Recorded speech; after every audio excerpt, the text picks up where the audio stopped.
Um homem questiona qual a pior tortura que um ser humano pode sofrer e descobre o que nos torna monstros. Uma mulher acorda e percebe que está em um caixão a 7 palmos. Um jovem volta para casa e cruza o caminho de seu maior perseguidor. Esses são 3 pesadelos que você encontra no meu novo livro. Se quiser 3 histórias de terror surpreendentes e ainda apoiar esse canal, é só ler através do link no primeiro comentário fixado. Agora sim, vamos pro vídeo.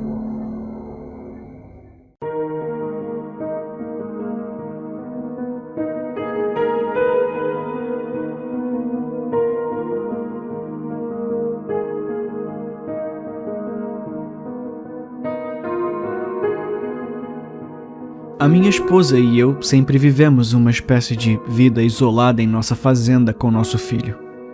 Não estamos muito longe de qualquer cidade ou acomodação, mas temos sido orgulhosamente autossuficientes na maior parte do tempo. Achamos que nos daria um pouco de paz e sossego. Isso foi até alguns meses atrás. Nossas colheitas e gado estavam morrendo à torto e à direito.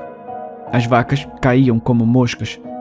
Ainda me lembro de conversar com a minha esposa, logo no início, pensando que era um golpe de azar e que tudo iria acabar logo. Mas depois, continuou. O gado continuou morrendo. As plantas continuaram murchando. Ela me prometeu que ajudaria a consertar as coisas. Ligamos para amigos da família, um após o outro. Talvez eles tenham tido a mesma experiência e tivessem uma ideia melhor do que estava acontecendo. Clima estranho, peste, produtos contagiosos, qualquer coisa. Nada. Estávamos sozinhos e não havia nada sobre essa notícia que pudesse nos dar uma pista. Mais tarde, no mesmo dia, decidimos finalmente dar uma olhada em nossas terras. O que quer que estivesse fazendo isso, tinha que estar lá.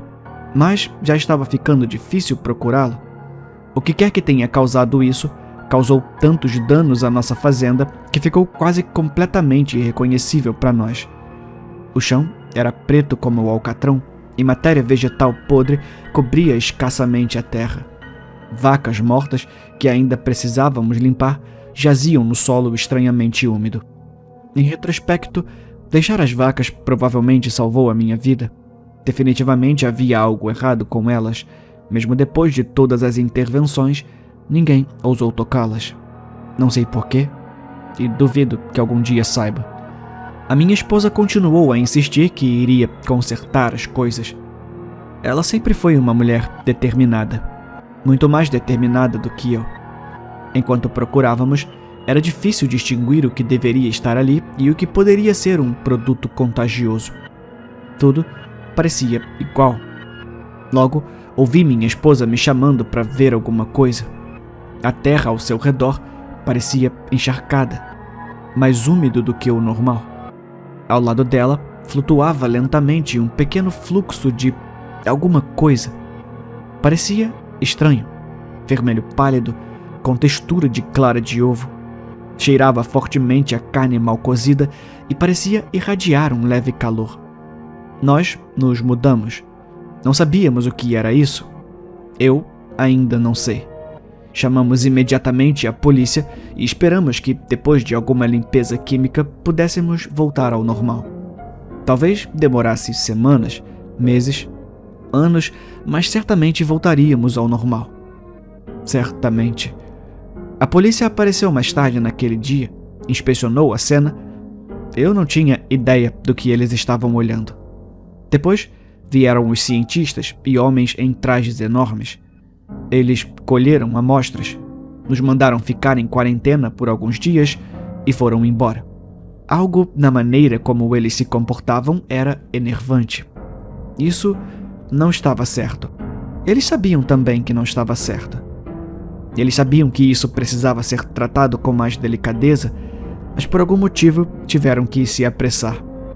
Pelo menos é isso que eu estou assumindo. Eles foram forçados a fazer um trabalho mal feito. Foi nessa época que minha esposa começou a se sentir mal. No dia seguinte, os cientistas voltaram e a levaram embora.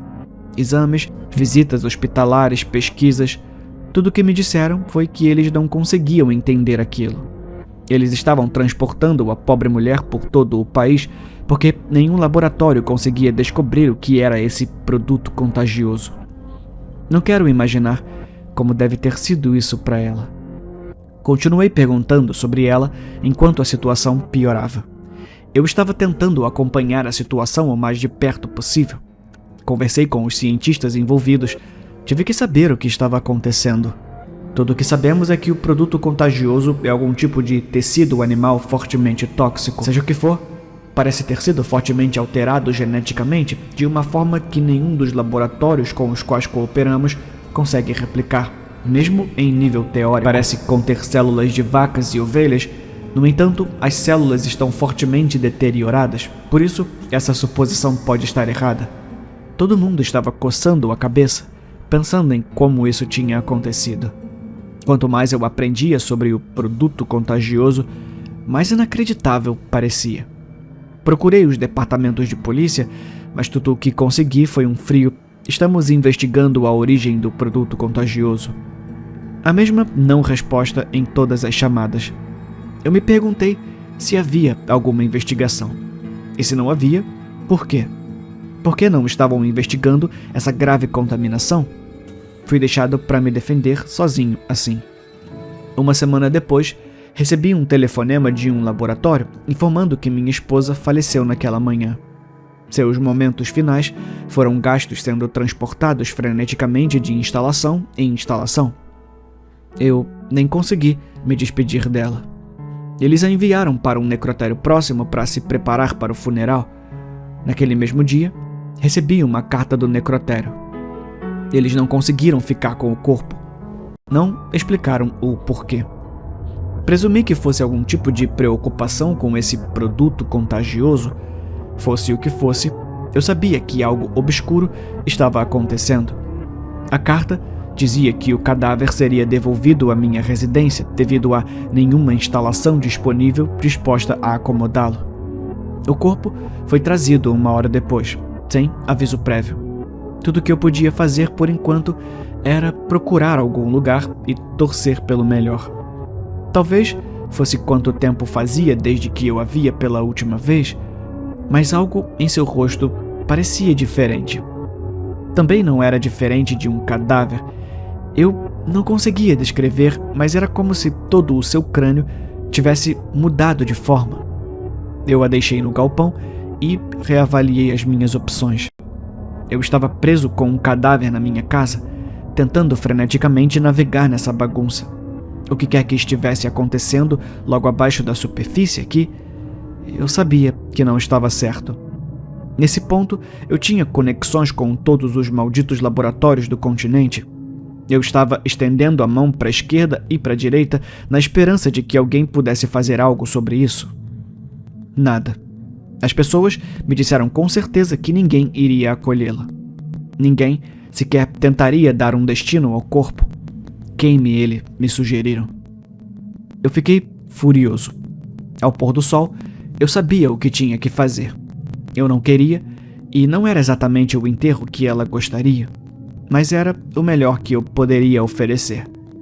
Passei algumas horas cavando uma cova improvisada no meu quintal. Nunca foi algo que pensei que faria, e também não tinha certeza se era exatamente legal, mas era tudo o que eu podia oferecer. Depois de tudo isso, o mínimo que posso fazer é deixá-la encontrar a paz. Quando eu estava terminando de cavar, eu ouvi algo.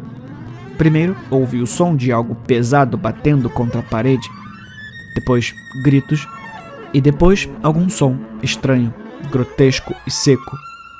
Estava vindo do galpão. Eu não sabia o que estava acontecendo. Eu congelei enquanto olhava para o galpão. A porta balançando violentamente para frente e para trás, enquanto o que quer que estivesse atrás da porta tentava empurrá-la para abri-la. A porta estava prestes a soltar das dobradiças ou quebrar a fechadura a qualquer momento. Eu tive que pensar. Eu tinha que manter aquela porta fechada de alguma forma. Eu sabia que não iria funcionar, mas não sabia o que aconteceria se a porta se abrisse. Antes que eu pudesse chegar até lá, fui empurrado para trás. Todo o peso da porta de metal caiu sobre mim. Eu estava no chão. Eu olhei para cima. Era ela, o que eu só poderia presumir ser ela. Ela parecia ter 2 metros e pouco de altura, seus ossos esticados e sua pele parecia estar derretendo e, ao mesmo tempo, transformando-se em pó. Ela ficou em cima de mim, seus olhos vazios, olhando para baixo. Eu mal conseguia respirar. Era como se o tempo tivesse parado e eu estivesse esperando a morte. Mas ela continuou olhando. Por quê? Eu estava pegando a minha pá lentamente, até que ela se moveu de novo. Ela virou a cabeça para olhar para o resto da fazenda. Todas as colheitas e animais mortos. Parecia que algo estava passando por sua cabeça. Foi difícil dizer, mas sinto como se soubesse o que era. Pelo menos, qual opção me confortaria mais. Ela me ignorou e cambaleou até a floresta de onde vinha originalmente o riacho. Tudo o que eu podia fazer era assistir. Já se passaram meses e não a vi novamente. Eu me pergunto se algum dia verei. Eu me pergunto se o mesmo vai acontecer comigo depois disso. Mas só Deus sabe. Às vezes, de madrugada, eu escuto o que parece ser a voz da minha esposa, me chamando, pedindo que eu a siga até a floresta. Mas quando presto atenção, percebo não ser nada demais. Apenas o som de uma vaca ou uma ovelha. Algum animal gritando no meio da mata.